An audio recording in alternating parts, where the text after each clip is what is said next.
European flag. There was a third flag, Ukrainian flag behind him. That's obviously a symbol to show solidarity with the Ukrainian people, and that's very unusual for the French president. Then, obviously, France is conveying its solidarity to the Ukrainian people. But the question is, what else? Sanctions, we know there'll be further sanctions, European sanctions. France said it would help Ukraine. How will it help? Financially? Yes. Militarily? There's the question mark there, because obviously this is much more dangerous territory, because we know obviously that Ukraine is not a member of NATO, so there are no NATO troops on the ground. We know some countries have been helping Ukraine militarily. Others have not been as enthusiastic, especially Germany. France has not been very vocal. We don't really know what's happening. And as usual with the French government, there's no information, because the president decides everything when it comes to military matter. We know there was a special meeting of his defense council, as it's known, this morning.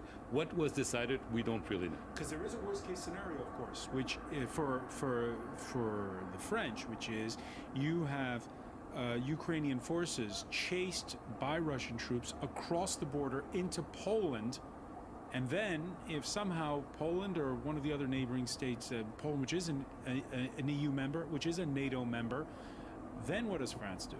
Well, it becomes a NATO issue then, because, I mean, the fact that Poland is an EU country militarily doesn't mean anything, as the French president has regretted in public, but because it's a member of NATO, Article 5 of NATO means an attack against any member of NATO becomes an attack against the alliance, and the alliance has to respond. So that's obviously what everyone thinks Vladimir Putin will not do, because that's a whole different ballgame, because this means attacking NATO, Europe, Canada, and obviously the US. Anastasia Shapachkina, Emmanuel Macron, he's gotten a bit of a rough ride the last few weeks, in Washington in particular, for trying his mediation with Vladimir Putin. Your reaction to what Mark Perelman has spelled out, and what you're expecting from that Friday speech before the French Parliament, which is an unusual move for a French president to speak. Well, he will not deliver it himself. It will be delivered on his behalf. It will be delivered on his behalf, okay.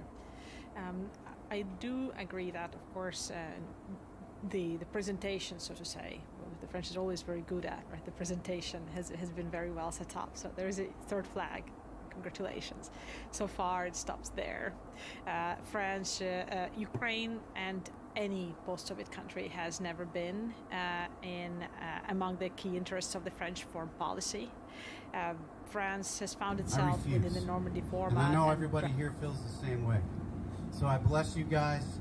I thank you guys. You guys are on the right side of history, and history is written by the winners. And gosh darn it, we're going to win only when we decide to be unified. Okay? So as you guys speak to other people in your neighborhood, in your community, because the threat of the Constitution that it's hanging by right now comes down to a local level. Comes down to doing this.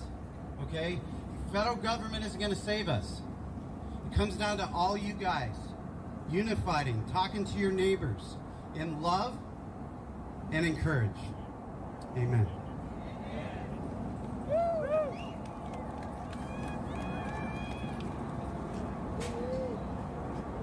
Present.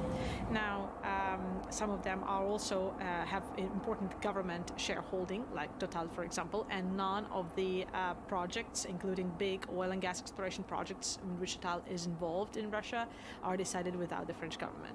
This is going to be, of course, putting some limits, I'd say, upon the French action. And second, any military action would be, of course, seen as a surprise, not just by Russia, but also by Turkey in the region, because France is not considered to be a military actor there.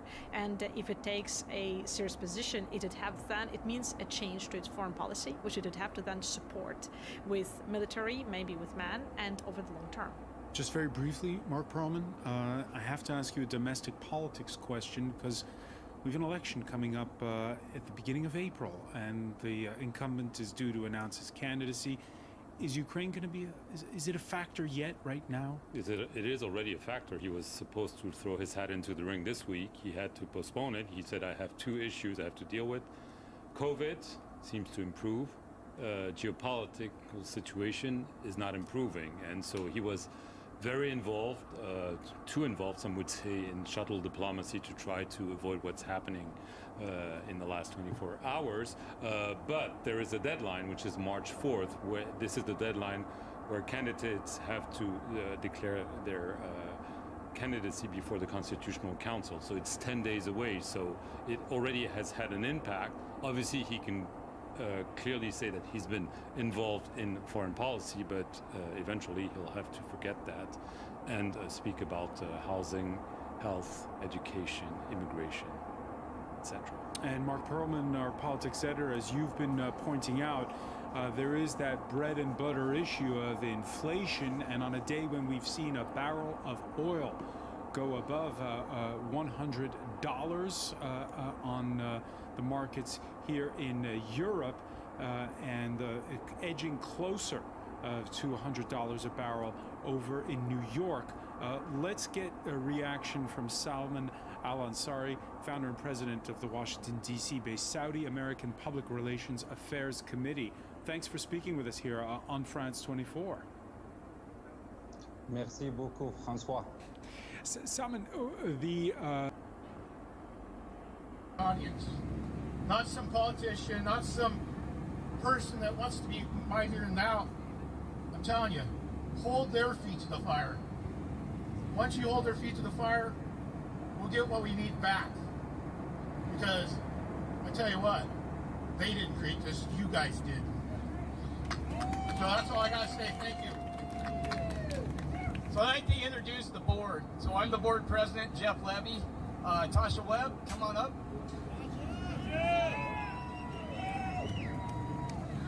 This young lady here, I will tell you this. She is the heart and soul of relief efforts.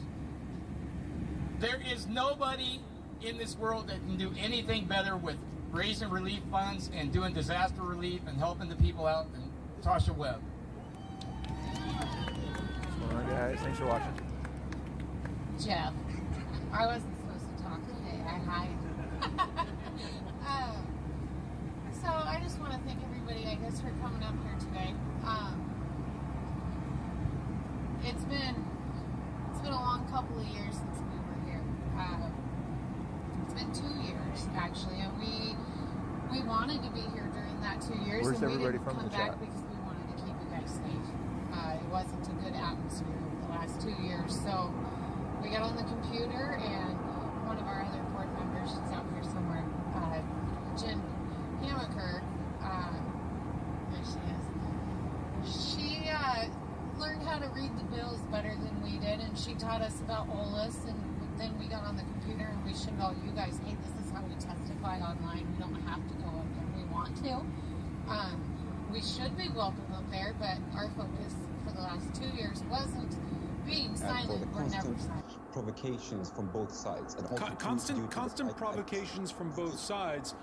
What we're now looking ahead to is we're waiting for remarks from the U.S. President Joe Biden. One of the measures he might announce is the release of a strategic reserve of oil and gas, and the United States is a producer of crude. But will he then be, in your view, on the telephone to the king or the crown prince to talk a little bit about whether or not they too can help out by pumping out more oil? Yeah, I think we have to put things into context. Last year, President Biden blamed the Kingdom of Saudi Arabia for the fossil fuel at the climate summit. And subsequently, Francois, 1 week later, he asked Riyadh to increase its oil production to lower the prices of oil. And it was a way to throw the blame on Saudi so he can cover up his primary responsibility for all his missteps after he knocked down the U.S. shale oil industry. So are you saying that the crown prince won't pick up the phone? It's not about picking up the phone. The U.S. will always remain as the most strategic ally, not only partner, to the Kingdom of Saudi Arabia. But at the same time, the current administration has made a lot of mistakes against the custodian of the two holy mosques, the Kingdom of Saudi Arabia and the center of Islam, by calling it a pariah. So you call Saudi Arabia a pariah the moment you don't think you need it, and the moment you need Saudi Arabia, you call it a partner. Saudi Arabia doesn't like to play these games. So I think the United States, the ball is in the court of the United States to rectify the trajectory of its conception. And if you see a gold-plated invitation to go to the White House to the Crown Prince, if he says, let bygones be bygones, let's forget about the Jamal Khashoggi affair, let's forget about Yemen for a little while, let's come on over to the White House, all is forgiven, or you are welcome. At that point in time, what will Saudi Arabia's view be towards Russia? I think it's not like that at all. People are thinking Saudi Arabia is somehow taking sides here and there. No, Saudi Arabia has the absolute sovereignty to multiply its relationships and to strengthen its relationships with all the world powers and all nations. And let's not forget the fact that Saudi Arabia has been the trusted ally for the United States since the beginning and the inception of Saudi Arabia, by having the golden rule, which is oil for security, and by putting down the Soviet Union, and also by countering terrorism. So Saudi Arabia is the golden key for the United States in the region, that's for sure. But putting the blame just to remind our viewers on that point, in the 1980s, the Saudis helped keep the price of oil low, and exactly. You could say that that's one of the reasons why the Soviet Union collapsed. They were over-reliant on oil and gas at the time. Yeah. Could a scenario like that happen again? Let's not forget also last year, or 2 years ago, at the beginning of the Corona crisis, Riyadh used a shock tactic against Russia by increasing its production to the maximum to get Russia in line with OPEC Plus previous agreements. Despite being upset by the move, which is Moscow was under pressure, but eventually followed suit. So Saudi Arabia doesn't want to use oil as a military kind of tactic, but to make sure that all OPEC members are following suit and working on stabilizing the energy market. Saudi Arabia can take real actions because it's the central bank of energy in the whole world. Salman Al-Ansari, one final question for you. Of late, relations have been fairly good between Saudi Arabia and Russia. In fact, they call it what, OPEC Plus, I think is the term that's used. Russia's been involved in talks with it's had a seat at the table at OPEC. At this point in time, which way would Saudi Arabia go? Does invading Ukraine signal a divorce or not? I think you should ask the question to the primary affected nations, such as the EU, for example. Will there be a divorce between Germany and Russia? Not at all. Even like the Minister of International Affairs of Germany himself said Nord Stream 2 might be excluded from the sanctions bundle. So I think the idea of divorce and marriage of convenience, and sometimes to be their friends and sometimes to go and turn against them, is not good in terms of strategic relationships. Yes, indeed.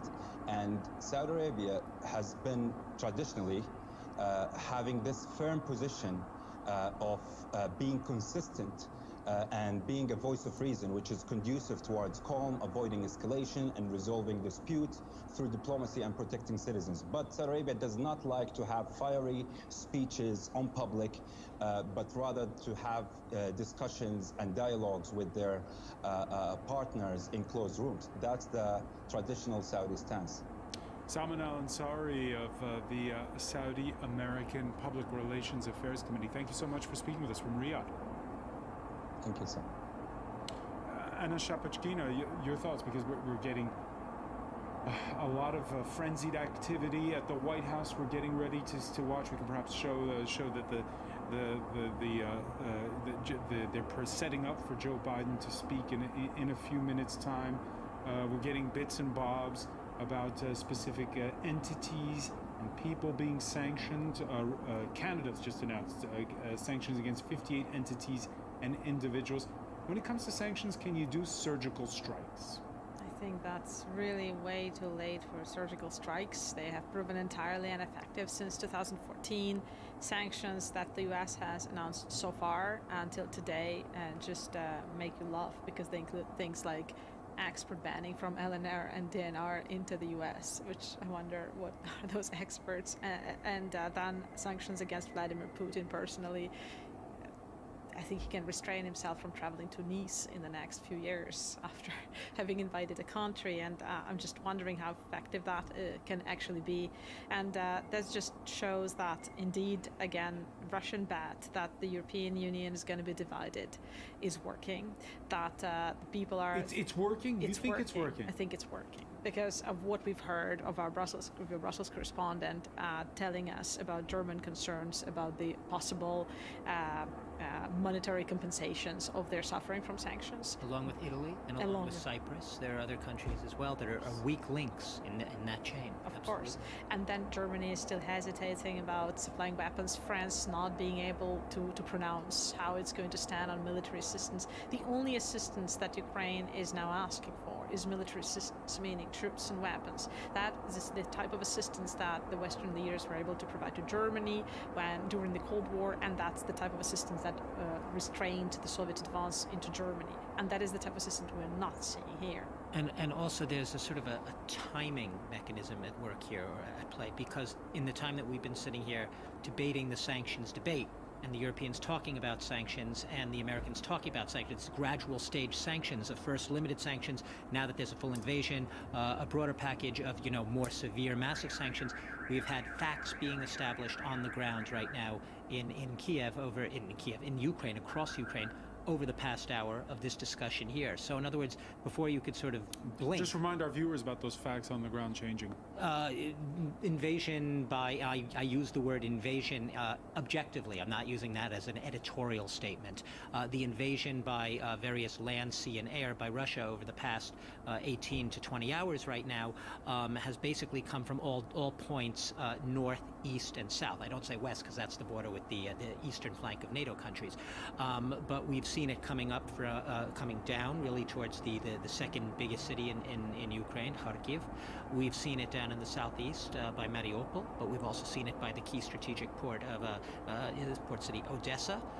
We're seeing it in the center of Ukraine, where we see, sort of the beginnings of movements around Kiev. It could end up, and this is a day ago, this would have been far-fetched for me to sit here and say this, but Kiev surrounded. We could maybe call up a map on that. Let's do it. It's important to mention this. You mentioned places like Odessa. Well, I'm mentioning places right now, Francois, that 24 hours ago, we were all laser-focused on Donetsk and the rebel-held territories. And I remember sitting here saying, the important thing you see, look at the east, the very east of Ukraine, right? The now the rebel head, that is the separatist controlled areas of Luhansk and Donetsk. I was talking the other day about, but there's the regions of Donetsk and Luhansk, which are in yellow on this map here. They're controlled by the Ukrainian government, but they are claimed by the rebels. The territory that the separatists claimed was 3 times larger, as of yesterday at least, than what they actually held. Look at this. We're sitting on the set 24 hours later, and that statement is now, it's no longer factually correct. We don't know what the situation right now, as we have been speaking and having this discussion here tonight, of the actual control, whether it's in the pro-Russian separatists. Actually, I'll just say Russian hands, because pro-Russian separatist is a ridiculously clunky term. It's essentially Russian hands. And now we're talking about the rest of the Ukraine. Look at that map there. Kiev, okay, right? The oblasts right now, the districts around Zhytomyr, Kiev district around there, we already have movements in those areas. Odessa, I just talked about, the key port city. We have Mariupol, which will be a key link between Crimea and the rebel-held territories. It was a key flashpoint in 2014. I remember being there. It was an extremely tense situation. We're right back where we started, but in a much more perilous and dangerous phase right now. A much more perilous and dangerous phase. The French government recommending its citizens in Ukraine stay indoors, given the risks of traveling in the country. We can maybe hear in the last 20 hours, as Doug was saying, how much things have changed. First, it was that speech by Vladimir Putin, and then there was a speech by the Ukrainian president himself, Volodymyr Zelensky, who spoke half the time in Ukrainian, half the time in Russian. He's a native Russian speaker. His speech in Russian was a plea to citizens across the border. Кто может этого не допустить? Who can stop the war? People. Если These people are among you, I am sure. уверен, что нужно остановиться, We should stop before it's too late. если руководство If the Russian leadership doesn't want to sit down at the negotiating table, за стол с нами, возможно, they should sit at the table with you. с вами. Хотят ли русские Do войны? Russians want war? Я очень хотел I'd love to answer this question, but the answer depends only on you. от вас. How's Ukraine's government faring under the circumstances of all that's happened since he made that speech? The Ukrainian government is in place. They are in their offices. They are there in Kyiv. At least my contacts who I talked to this morning and then this afternoon. They are obviously issuing a lot of communication throughout the day via official websites, but they have been also subject to cyber attacks in the last time, but also all the time, in fact.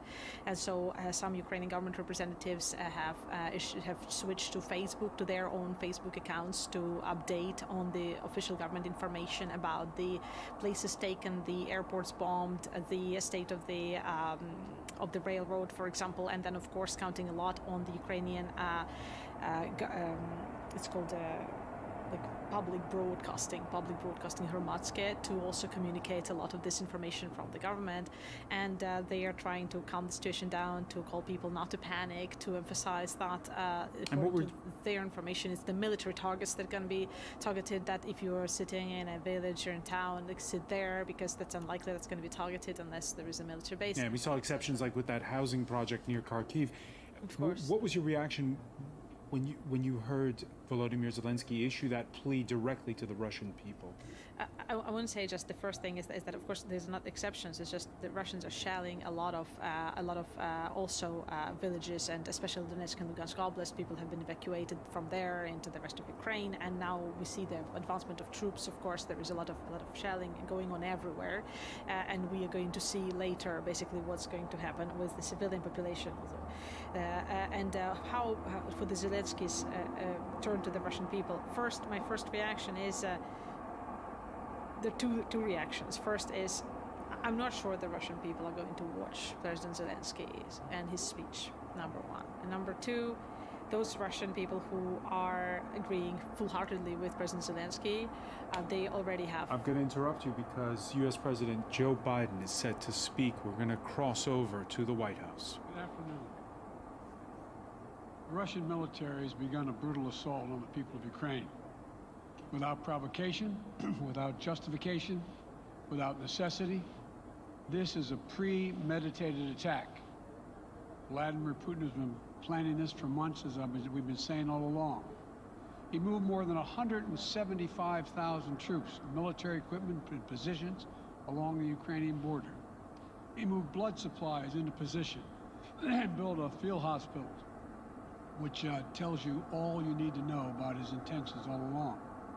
He rejected every good faith effort the United States and our allies and partners made to address our mutual security concerns through dialogue, to avoid needless conflict and avert human suffering. For weeks, we have been warning that this would happen. And now, it's unfolding largely as we predicted. In the past week, we've seen shelling increase in the Donbass, a region in eastern Ukraine controlled by Russian-backed separatists. The Russian government has perpetrated cyber attacks against Ukraine. We saw a staged political theater in Moscow, outlandish and baseless claims that Ukraine was about to invade and launch a war against Russia, that Ukraine was prepared to use chemical weapons, that Ukraine committed a genocide. Without any evidence, we saw a flagrant violation of international law in attempting to unilaterally create two new so-called republics on sovereign Ukrainian territory. And at the very moment that the United Nations Security Council was meeting to stand up for Ukraine's sovereignty, to stave off invasion, Putin declared his war. Within moments, missile strikes began to fall on historic cities across Ukraine. Then came the air raids, followed by tanks and troops rolling in. We've been transparent with the world. We've shared declassified evidence about Russia's plans and cyber attacks and false pretexts so that there could be no confusion or cover-up about what Putin was doing. Putin is the aggressor. Putin chose this war, and now he and his country will bear the consequences. Today, I'm authorizing additional strong sanctions and new limitations on what can be exported to Russia. This is going to impose severe cost on the Russian economy, both immediately and over time. We have purposely designed these sanctions to maximize a long-term impact on Russia and to minimize the impact on the United States and our allies. I want to be clear, the United States is not doing this alone. For months, we've been building a coalition of partners representing well more than half the global economy. 27 members of the European Union, including France, Germany, Italy, as well as the United Kingdom, Canada, Japan, Australia, New Zealand, and many others, to amplify the joint impact of our response. I just spoke with the G7 leaders this morning, and we're in full and total agreement. We will limit Russia's ability to do business in dollars, euros, pounds, and yen to be part of the global economy. We'll limit their ability to do that. We're going to stunt the ability to finance and grow the Russian military. We're going to impose major, and we're going to impair their ability to compete in high-tech 21st century economy. We've already seen the impact of our actions on Russia's currency and the ruble, which early today hit its weakest level ever in history. The Russia stock market plunged today. The Russian government borrowing rate spiked by over 15%. In today's actions, we've now sanctioned Russian banks that together hold around $1 trillion in assets. We've cut off Russia's largest bank, a bank that holds more than 1/3 of Russia's banking assets by itself, cut it off from the U.S. financial system. And today, we're also blocking 4 more major banks. That means every asset they have in America will be frozen. This includes VTB, the second largest bank in Russia, which has $250 billion in assets. As promised, we're also adding the names to the list of Russian elites and their family members that we're sanctioning as well. As I said on Tuesday, these are people who personally gain from the Kremlin's policies, and they should share in the pain. We will keep up this drumbeat of those designations against corrupt billionaires in the days ahead. On Tuesday, we stopped the Russian government from raising money from U.S. or European investors. Now we're going to apply the same restrictions to Russia's largest state-owned enterprises, companies with assets that exceed $1.4 trillion. Some of the most powerful impacts of our actions will come over time as we squeeze Russia's access to finances and technology for strategic sectors of its economy and degrade its industrial capacity for years to come. Between our actions and those of our allies and partners, we estimate that we'll cut off more than half of Russia's high-tech imports. It'll strike a blow to their ability to continue to modernize their military. It'll degrade their aerospace industry, including their space program. It'll hurt their ability to build ships, reducing their ability to compete economically. And it will be a major hit to Putin's long-term strategic ambitions. And we're preparing to do more.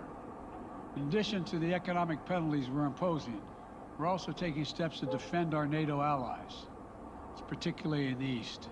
Tomorrow, NATO will convene a summit. We'll be there to bring together the leaders of 30 allied nations and close partners to affirm our solidarity and to map out the next steps we will take to further strengthen all aspects of our NATO alliance.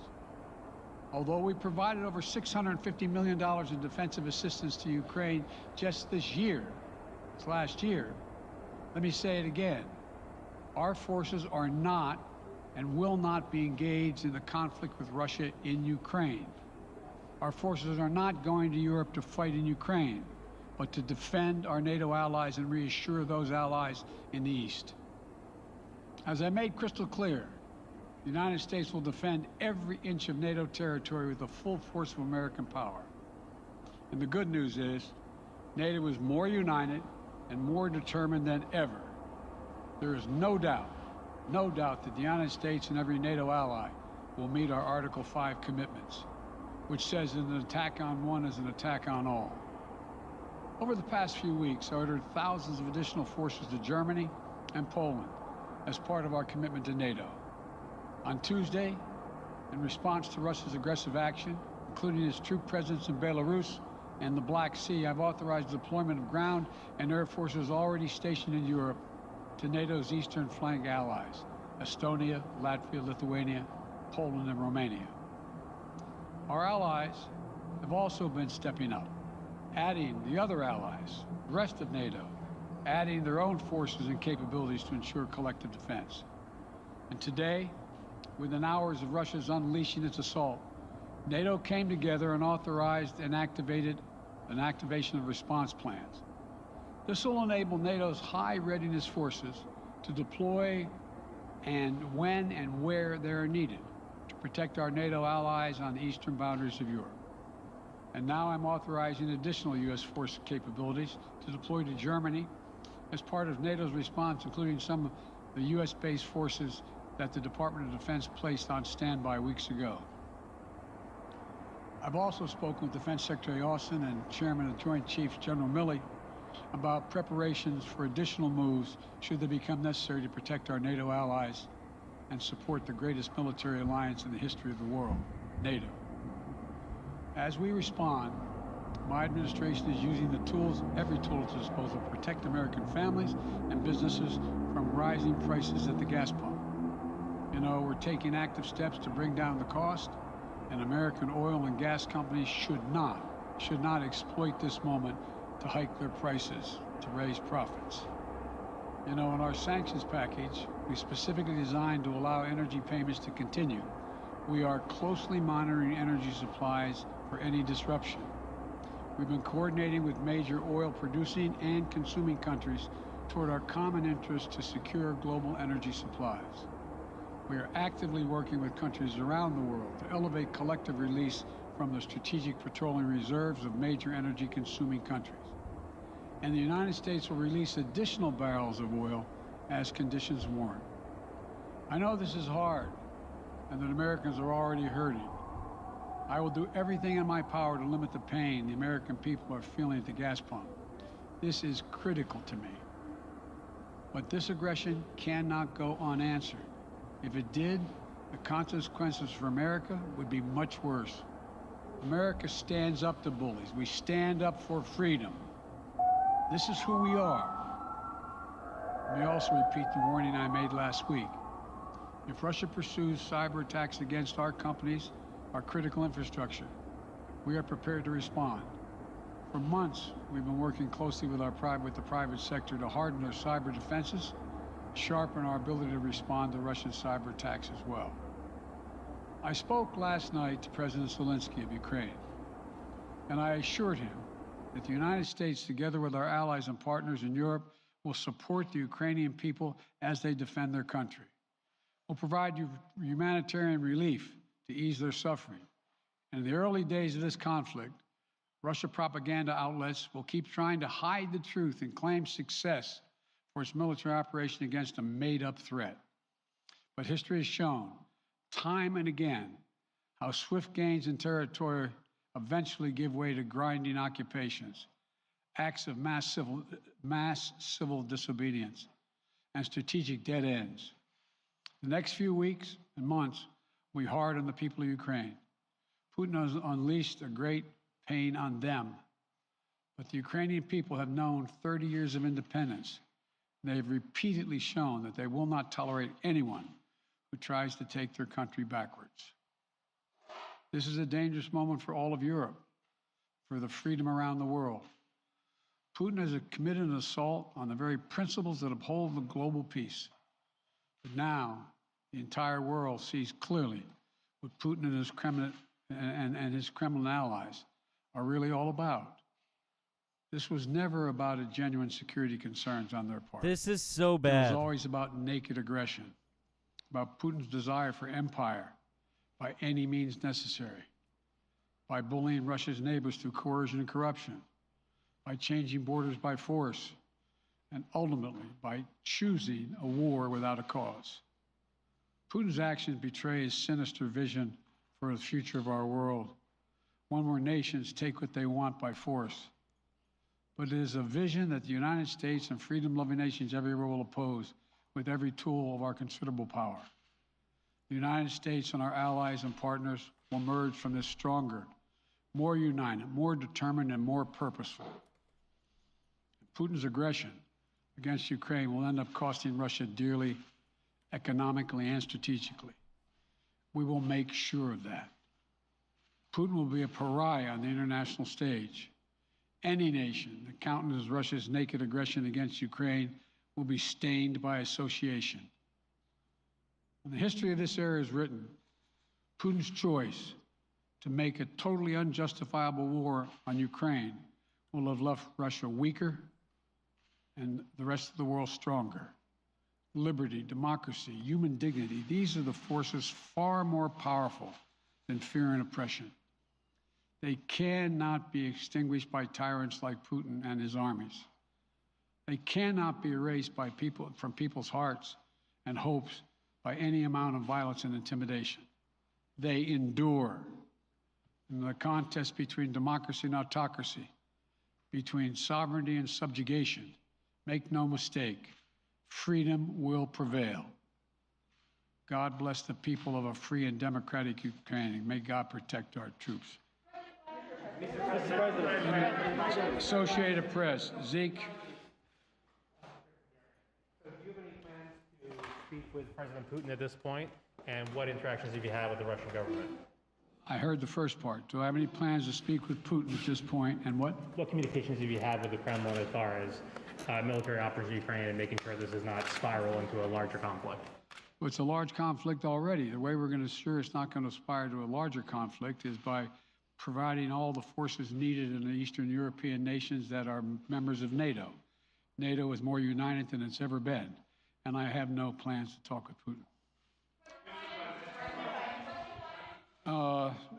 Wall Street Journal, Tarina.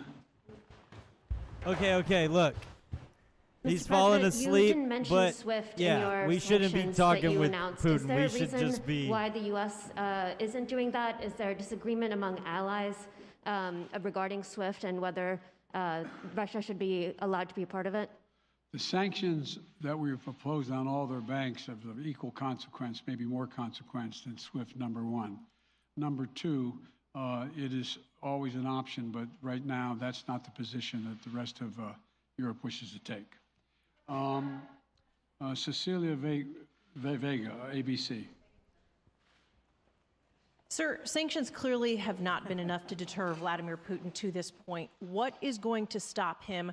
How and when does this end? And do you see him trying to go beyond Ukraine? And a second question I'll just give to you now. This statement that he gave last night, the threat that he gave, the West will face consequences greater than any you have faced in history. Is he threatening a nuclear strike? I have no idea what he's threatening. I know what he has done, number one. And number two, no one expected the sanctions to prevent anything from happening. It has to show, this is going to take time, and we have to show resolve so he knows what's coming. And so the people of Russia know what he's brought on them. That's what this is all about. This is going to take time. It's not going to occur. He's going to say, oh my God, these sanctions Whoa, are did coming, they hit I'm him gonna with some stand fucking down. He's going to uppities? test the resolve of the West to see if we stay together, and we will. We will, Some and will uppities. impose significant costs on him. Will he go beyond Ukraine, sir? Do you see him going beyond? Yes. Two topics. Just Yeah, when he really said quick. number two, First, he should have just farted. Markets Just are down, and gas prices Number are two, up. I know you always stress the difference would have been between hilarious. Wall Street and Main That's something Street, I would do. But everybody seems to be in for some economic pain. How economically painful is it going to get for people in this country? And I do have one more question. First of all, there's no doubt that when a major nuclear power attacks and invades another country, that the world is going to respond, and markets can respond all over the world. So there's no doubt about that, number one. Number two, the notion that this is going to last for a long time is highly unlikely as long as we continue to stay resolved in imposing the sanctions we're going to impose on Russia, period. What's the next question? I'm sorry. The next question is, did you There we go, chat. underestimate Putin, and would you still describe him the way that you My did bad. this summer as a worthy adversary? What up, chat? What up, chat? What up, chat? He was, I made it clear, as an adversary, and I said he was worthy. I didn't underestimate him. And I've read most of everything he's written. Did you read the, I shouldn't say, I'm not being a wise guy. You heard the speech he made, almost an hour's worth of speech is why he was going into Ukraine. He has much larger ambitions in Ukraine. He wants to, in fact, reestablish the former Soviet Union. That's what this is about. And I think that his ambitions are completely contrary to the place where the rest of the world has arrived. You're confident that these devastating sanctions are going to be as devastating as Russian missiles and bullets and tanks? Yes, Russian bullets, missiles, and tanks in Ukraine. Yes, I am. Thank you, President Biden. If sanctions cannot stop President Putin, what penalty can? I didn't say sanctions couldn't stop him. You've been talking about the threat of these sanctions for several weeks now. Yes, but the threat of the sanctions and imposing the sanctions and seeing the effect of the sanctions are two different things. They're two different things. And he's going to begin to see the effect of the sanctions. And what will that Does do? he give a How shit, will that change though? his mindset here? Oh given my he's Because it will attacking so Ukraine as we weaken his speak? country that he'll have to make a very, We gotta very see this difficult piece of choices shit's of face. whether Hold to on. continue to move toward being a second-rate power. I gotta or make in sure fact this isn't respond. fucking You joke. said in recent weeks that big nations cannot bluff when it comes to something like this. You recently said that the He's idea getting of personally slapped around. sanctioning President Putin was on the table. Is that a step that you're prepared to take? And if It's not a bluff, it's on the table. sanctioning President Putin? Yes. Why not sanction him today, sir? Why not sanction him today, sir? Mr. President, if I can, you detailed some severe and swift new sanctions today and said the impact it will have over time. But given the full-scale invasion, given that you're not pursuing disconnecting Russia from what's called SWIFT, the international banking system, or other sanctions at your disposal, respectfully, sir, what more are you waiting for? Specifically, with the sanctions we've imposed exceed SWIFT. The sanctions we imposed exceed anything that's ever been done. The sanctions we imposed have generated 2/3 of the world joining us. They are profound sanctions. Let's have a conversation in another month or so to see if they're working. Yes. Can I ask you about Zelensky? Sir, you spoke to Vladimir Zelensky yesterday, sir. What's the risk that we are watching the beginning of another Cold War, and is there now a complete rupture in U.S. and Russian relations? There is a complete rupture right now in U.S.-Russian relations if they continue on this path that they're on. And in terms of a Cold War, that depends. You have the vast majority of the rest of the world in total opposition to what he's doing, from Asia to South Maybe he's America trying to ruin Kamala's Europe to career. around Maybe the he's world. on our side, And y'all. so it's Maybe gonna he's be a just trying to cold make day it for sure Russia. Kamala The idea, just you never don't see a gets whole lot of any people coming to his consideration at all. defense. And are you, if I could follow up, sir, are you urging China to help isolate Russia? Are you urging China to help isolate Russia? I'm not prepared to comment on that at the moment. Wait a minute. What? What? Hold on. Guys, can I back that up? Can I back it up? No. Hold on. Yeah. No. He's had his hand up a long time. Oh my God, Thank I you, can't Mr. back it President. up. How concerned are you that Putin wants to go beyond Ukraine into other countries, and the U.S. will have to get involved if he moves into NATO countries? Chad, is this guy really fucking going back on his word right The now? only thing that I'm convinced of He is if we thinks don't sanctions stop are now, he'll be worse than emboldened. fucking If we bombs, don't move Chad. against Come him on, now what's with this these man doing? He's gonna get us significant fucking sanctions, killed. he will be emboldened. truckers, when you get He there, won't comment handle on whether him. he thinks China will join Russia anything more in a about your mutual conversation? enemy. Can you, Oh my God. Mr. President,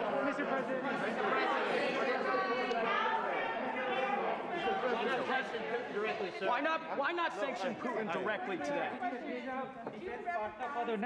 I'm sorry, I can't hear you. Sir, India, which is a major defense partner of the United States, is India fully with you on the issue of Ukraine and Russia? Does the Defense Department of the United States? Sir, India is one of your major defense partners. Is India fully in sync with the United States on Russia? We're in consultation with India today. We haven't resolved that completely. One more question. Okay, thank you all very much. Listen to the background. Thank you.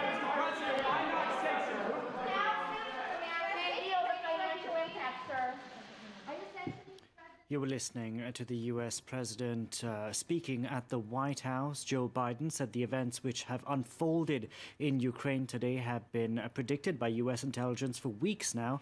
Biden adding that the Russian President Vladimir Putin is the aggressor and he and his people will bear the consequences. The U.S. says it isn't alone but is in lockstep with its allies. To talk more about what the U.S. President just said, we can bring in France 24's international affairs editor Armin Georgian. Armin, the U.S. President announcing a raft of sanctions, but he's not kicking Russia out of the SWIFT banking system. Yeah, that's sort of the financial nuclear option, is to cut off payments, which is something that's been mooted on both sides of the Atlantic. For now, that has not been adopted. I mean, for all these people that are about cancel culture, we can't be about also, canceling as far as nations. I could, make out from that press conference, there's no sanctions on Putin himself personally. Again, that's something that He knows has they're been going to attack Taiwan, mentioned Chad. in the, He knows they're going to attack sort of, Taiwan. mentioned by some politicians, and particularly in Eastern Europe, in the Baltics, and in Ukraine itself, as you know, that have been trying to nudge both the EU and the US to a kind of a maximum number of financial retaliatory instruments.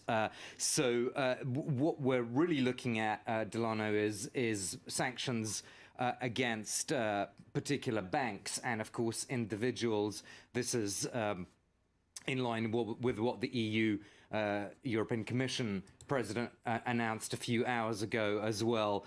Clearly, this is a plan that has been in the works because the EU and the US have been consulting for weeks now on different scenarios and how would they respond to each particular scenario. So this is something that was kind of activated fairly quickly, as it's been discussed for a long time. But as I said, not this most punitive measure, if you will, that has not been agreed today. So that's going to raise some eyebrows in Kiev, I think. It seems like the U.S. And its allies are keeping that, in the bag.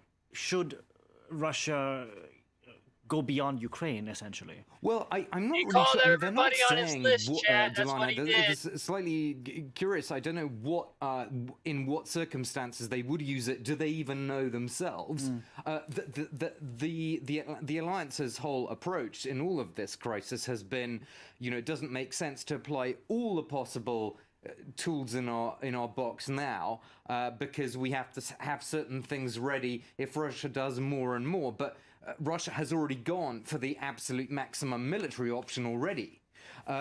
So I think it's a good question what you raise. Would SWIFT, for example, would that be used in the event of things going beyond Ukraine's borders? Is that what the West is waiting for? I'm not quite sure, honestly. That they're not really saying.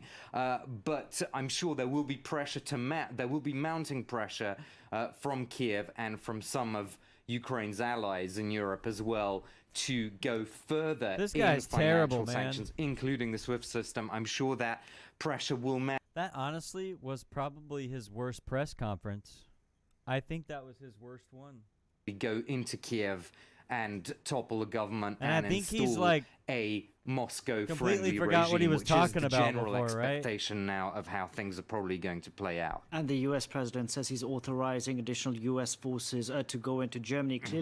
Clearly, NATO members wary of the next steps Russia could potentially take. Well, yeah, I suppose, but again, you know, throughout this crisis, the NATO has been saying it will defend every inch of NATO territory. But the key thing, and it's an obvious point, but I'll make it again: Ukraine is not NATO territory. Therefore, there is no obligation by NATO to defend Ukraine. There is something called Article 4, which is going to be, which could be activated. I need to check actually the latest information on that, but certainly an ally of NATO, if it's attacked, can lead to Article 4 discussions, but that's not the same threshold of response as Article 5, which is collective defense, which is only for members that are already inside NATO.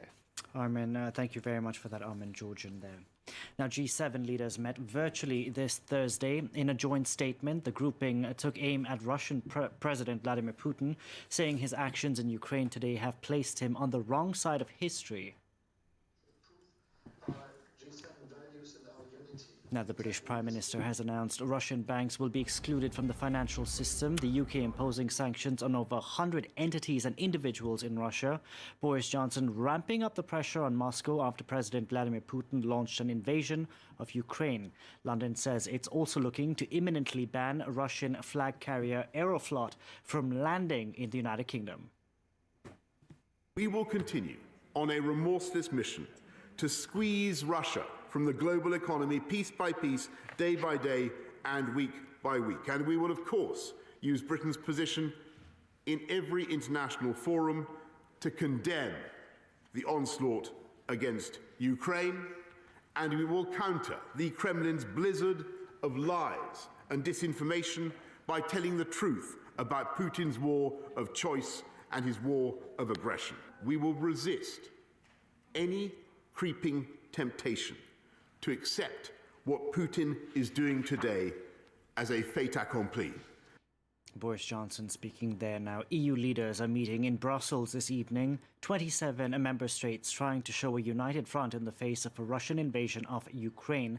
The bloc is promising to intensify sanctions on Moscow in coordination with EU partners and allies. For more on this story, we can go across to France 24's Dave Keating, standing by in Brussels for us. Dave, good evening. How united is the bloc tonight?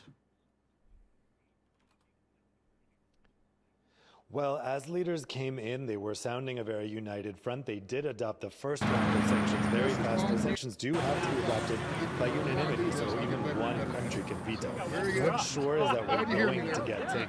So, let's do some, okay, you're loud and proud, Stan. There you go.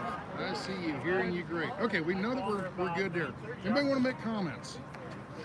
Comments on what's going on?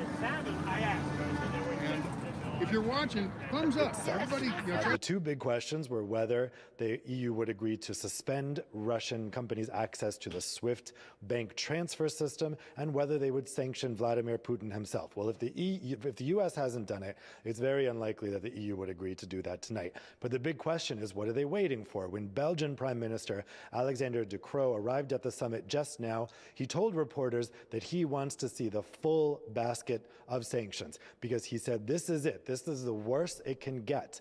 But other countries aren't so sure. We're hearing hesitant voices from Germany, from Italy. I think notably, they want to see what Putin's intentions are for Ukraine. Is he just trying to destabilize Kyiv in an effort just to take those eastern regions, or is he actually trying to take the whole country? So tonight is going to be, I think, just a split between countries that want to have the whole raft of sanctions right now and countries that say, yes, let's do most of them, almost all of them, but we need to save something to see what Putin is doing next. Okay, so same positioning as the United States there. Now, you know, Dave, sanctions invariably have a counter effect. Is the EU ready to bear the repercussions of sanctions? That's going to be a big focus of the talks tonight. I think at the press conferences following this summit, that is what we're going to hear. Prime ministers really trying to reassure their people and to be honest with them, that this is going to involve pain for the average citizen in the West. Now, part of the discussions tonight may be about spreading the burden across EU countries, because these sanctions will hit certain countries harder than others. They will hit Germany really hard. They will hit Central Europe in general very hard. They will hit Eastern Europe hard. And there are some countries that will be less hard hit. France, for instance, less exposed to the Russian economy and certainly less exposed to Russian energy dependence, because France is a nuclear powered country. So there might be some discussions about spreading the pain. But the thing is, they don't know what the pain is going to be yet. That's going to take some time. We don't even know yet what retaliatory sanctions might come out of Russia. We don't know if Putin is going to turn off the gas taps for Europe. So it is probably a bit premature for any conclusions about that burden sharing, but I think that they will have some preliminary discussions about it, at least to reassure any kind of hesitation that some countries may be having. But I think after tonight's meeting, you're going to see prime ministers telling their population, this is going to hurt, but it's worth it to defend freedom and the international order. Dave, thank you very much for that. Dave Keating reporting there from Brussels. And just a reminder of our top story at this hour, Russia has launched a full-scale military invasion of Ukraine. The attack, which began in the early hours of this Thursday morning, is being carried out by air, land and sea. Russian President Vladimir Putin declaring war on a sovereign, democratic state. The move from Russia comes despite weeks of diplomatic efforts to avert a crisis. The EU's top diplomat said these were Europe's darkest hours since World War II. Now, earlier, the US President Joe Biden spoke from the White House, and we can go across to France 24's Ketevan Gorjestani in Washington. Ketevan, we've been hearing from the US President earlier, the US saying that if Russia pursues cyber attacks, the US will respond.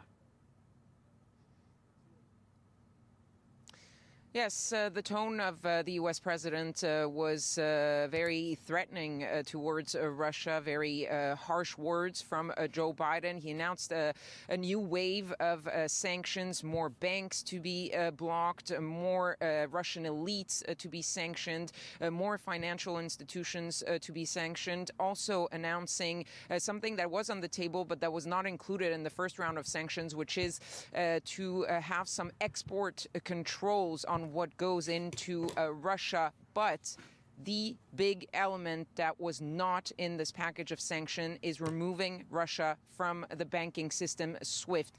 And that is something that Joe Biden was asked quite a bit about, because a lot of Eastern European countries, and starting with the Ukrainians, were calling for Russia to be removed from the SWIFT banking system.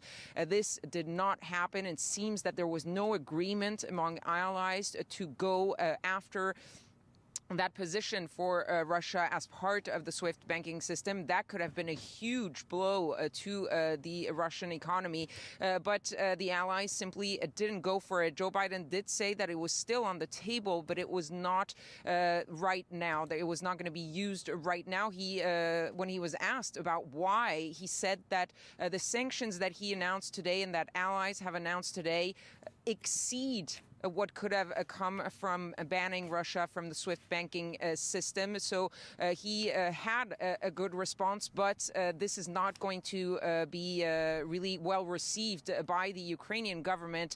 Remember, the foreign minister earlier today on Twitter said that if allies refused to ban Russia from SWIFT, that they would have blood on their hands too. Some really harsh words. He was trying to get those allies to agree on that, and that didn't happen. Okay, so the U.S. is not not going to kick Russia out of the SWIFT banking system, a move that would potentially knock 5% off of Russia's GDP. Ketevan, in the past, the U.S. president has suggested that he could be sanctioning Vladimir Putin himself. Tonight, he seemed to have sidestepped that. Well, he clearly did not announce it, but he did say that it was still on the table. He also did not answer why they weren't going after Vladimir Putin now, even though it is an option that they are considering. So that's something also that the U.S. president, a step that the U.S. president wasn't willing to take, but we don't know what the reasoning behind that is. That said, besides the sanctions that were announced, Joe Biden also announced more troop movements to shore up NATO's eastern flank. They had already confirmed that there would be hundreds of troops that would be moved from Western Europe to the eastern flank, movement of equipment. And now Joe Biden said that the troops that were based in the United States that had been put on heightened deployment alert Joe 2 Biden weeks said ago something, by so, the Secretary of Defense in case NATO correct were term is to mumbled. request He them mumbled for their response force. Well, Joe Biden just ordered those troops to be ready to deploy. And so we are expecting that there will be more troops that are currently in the U.S. that will be going to Europe's eastern flank. But he repeated once again, U.S. troops will not be going to Ukraine, will not be fighting Russia. That said, they will be on the eastern flank. And he did hint at the fact that if Vladimir Putin decided to go after NATO member states, then the U.S. and the allies will be there to meet them. Ketevan, thank you very much for the update. Ketevan Gorjestani reporting there from the White House. Now, the Russian president has spoken since ordering the invasion into Ukraine this Thursday. Vladimir Putin reaffirming Russia was forced to take these measures, adding he had no other way to defend his own country than to invade Ukraine.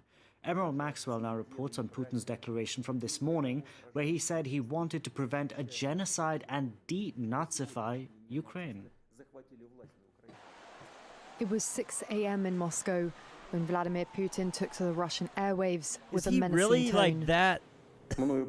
I have decided to conduct a special military operation. It aims to protect people who have been bullied and subjected to genocide by the Kiev regime for 8 years. Unfounded accusations of genocide used by the Russian president to justify a full-scale invasion. Putin accused Ukraine of going after pro-Russians in the separatist eastern regions and said Russia would target the Ukrainian army. We will strive for the demilitarization and denazification of Ukraine. Even as Russian tanks rolled into Ukraine, the Russian army's supreme commander-in-chief claimed it wasn't an occupation. We have no plans to occupy Ukraine. We do not plan to impose anything by Wait a force. minute, what? His tone, though, was unambiguous as he finished his declaration with a chilling warning to Ukraine's allies in the West not to interfere. Whoever should try to stop us and further create threats for our country, for our people, should know that Russia's response will be immediate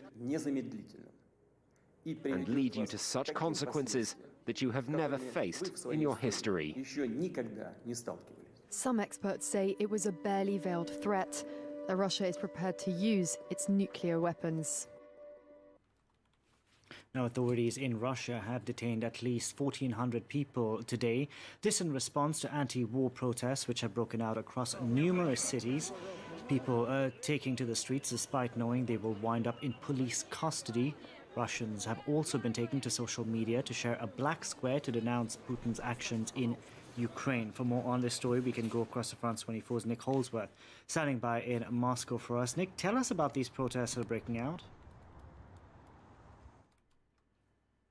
Quite discreetly on social media, basically since this morning, I've been seeing posts saying, let's just agree to text each other and meet for a walk, and we'll decide the place closer to the time. So there was obviously an attempt by ordinary Russians who are against Putin's war to do this without tipping off the police. Now, having said that, certainly in Moscow tonight and in St. Petersburg and other major cities, 44 across Russia, from Moscow all the way through Central Russia, Siberia, those places have been the usual places.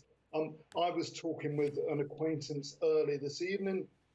I walked her to the metro in central Moscow, and she said there's going to be some meeting. I'm not sure where, but it's going to be tonight, probably at 7. So this was, I don't know, it was about 7:30. She said it was already going on. She texted me later to say it's down at Putin's at Pushkin Square in the center of Moscow. Do you want to come? I said, no, got duties for IS-24 to get on with. There was an action there. That's a place where people always travel. There were most arrests in Moscow. The latest figures I saw just before we came on air was about 470 in Moscow. That's probably higher. And these protests are taking place, as I say, across Russia. So in Saratov, in Yekaterinburg, in Novosibirsk, in Khabarovsk. This is really quite incredible. It's small numbers, but this does show the strength of how much ordinary people really oppose Putin's war. And no matter what the Kremlin spokesman Dmitry Peskov may say, and he said earlier today that most Russians support this war, that's utter rubbish and lies. And that's what we can expect from Putin's regime. Nick, I want to ask you about a phone call that happened today between Russia's Foreign Minister Sergei Lavrov and his Chinese counterpart. Many are drawing, similarities between Ukraine and Taiwan. Indeed, they are. Sergei Lavrov spoke by telephone with his Chinese counterpart Wang Yi today.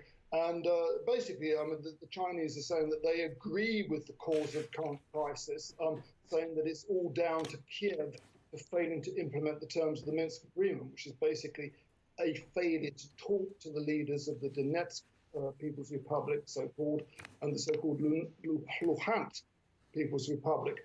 Now, there's already been talk about this. A couple of days ago, there was an analyst on one of the reputable radio stations in Moscow, Business FM, and he was saying the Chinese leader Xi Jinping and Vladimir Putin met and talked about this before the Beijing Olympics. Putin was there, if you recall, and agreed, first of all, no Russian invasion of Ukraine before the end of the Winter Olympics. And secondly, yeah, we'll go along with this because that could be used as a, if that works in Ukraine, we can use that as a pretext for doing the same in Taiwan. So that's the clear and present danger that we face now, that this whole situation, this war on Ukraine, this aggressive.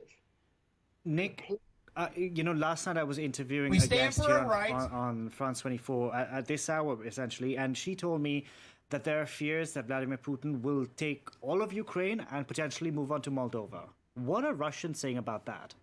Well, that is something which is being said. One of the sources that I follow, it's not mainstream, it's on one of the Russian equivalents of Twitter. It's already been attacked by the Russian authorities that tried to shut it down. It was off air for a couple of days. It's back up today. They're saying, yeah,